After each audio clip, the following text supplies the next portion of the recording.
दोस्तों, जैसा कि आप लोग जानते हैं कि हिंदू धर्म में एक महीने में 2 एकादशी पड़ती हैं। मतलब वर्ष में कुल 24 एकादशी होती हैं। उत्पन्ना एकादशी मार्गशीर्ष महीने के कृष्ण पक्ष के 11वें दिन पड़ती है। कार्तिक पूर्णिमा के शुरू होने के बाद यह पहली एकादशी होती है। तो आइए जानते हैं इस बार एकादशी किस दिन मनाई जाएगी।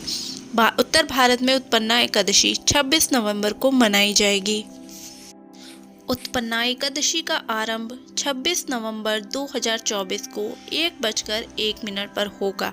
उत्पन्ना एकादशी तिथि की समाप्ति 27 नवंबर 2024 की सुबह 3:47 पर होगी। दोस्तों, ऐसा माना जाता है कि यह व्रत करने से पूर्व जन्म के पापों से मुक्ति मिलती है। तो आइए अब हम सुनते हैं इस व्रत की कथा। उत्पन्ना एकादशी माँ एकादशी के जन्म के साथ साथ इस व्रत से भी संबंधित है। उन्होंने भगवान विष्णु को एक राक्षस से कैसे बचाया था। सतयुग में मुर नाम का एक राक्षस था। उसने भगवान इंद्र और उनके सभी रत्नों को हराकर स्वर्ग पर कब्जा कर लिया था। इसके बाद सभी देवता मदद के लिए भगवान शिव के पास गए। भगवान विष्णु ने सभी देवताओं की बात सुनने के बाद मुरासुर के काले शासन को समाप्त करने का निर्णय लिया। इसके बाद भगवान विष्णु और मुरासुर के बीच में भयंकर युद्ध हो गया। यह युद्ध 10 वर्षों तक चला। अन्य सभी राक्षस मारे गए, परंतु मुरासुर नहीं मरा।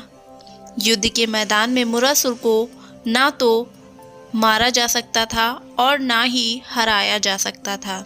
युद्ध से थककर भगवान विष्णु बद्रिकाश्रम चले गए। उन्होंने हेमवती नामक गुफा में विश्राम किया और योग निद्रा में सो गए। जब राक्षस हेमवती के पास पहुंचा तो विष्णु जी पर हमला किया। उस समय भगवान विष्णु के शरीर से सकारात्मक आभा वाली शुभ स्त्री का जन्म हुआ।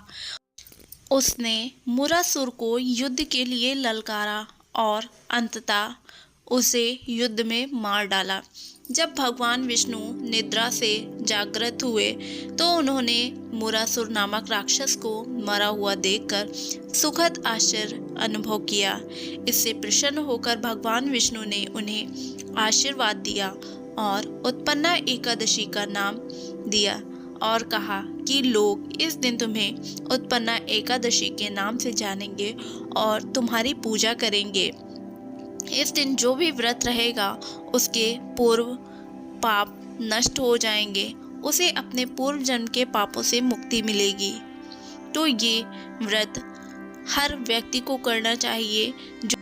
जिस प्रकार उत्पन्ना माता को विष्णु भगवान का आशीर्वाद प्राप्त हुआ है, उसी प्रकार हर व्रत करने वाले को विष्णु भगवान का आशीर्वाद प्राप्त होगा। प्रेम से बोलो श्री हरि की जय।